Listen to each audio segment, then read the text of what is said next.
world, and welcome back to Stuff We Do, where we do all the knife stuff you love. Knife reviews, knife tests, knife modifications, and outdoor stuff with knives. Today I don't really have a video for you. I have two green knives. This one is one of my favorites. It's a Half Hawk by Rough Rider. This thing is quite marvelous. Check out the videos on it. It's a working man, which means it fits into your pocket with a pocket clip. And then I've showed you this thing many times. It's green. Okay. I actually ordered a Imperial Ireland knife. Okay, so the first one I had, well, it was in my cart and I was at shipping, and then I left it for like 2 or 3 hours, and when I went back, it was no longer available. So then I got another one, which is actually a pretty cool one, also Imperial Ireland.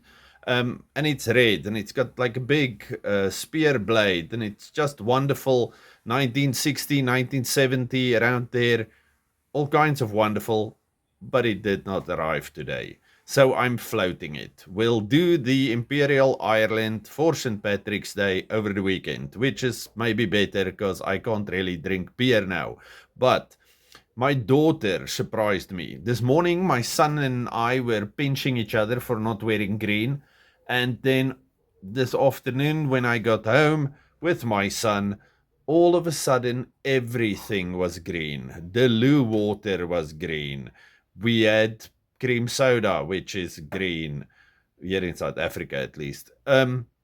Whatever. So everything is green. There's little clovers lying around everywhere. She drew little things. That's nice. Okay, so happy St. Patrick's Day to all of you, if you're doing that or not.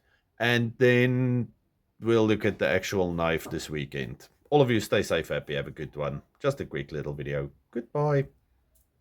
Okay, I didn't show you when I made this, but this is my take on an Irish coddle. Yes, potatoes, beans, bacon. I did add cream. And I did use better sausages. Even the dogs are going crazy. Happy St. Patrick's Day.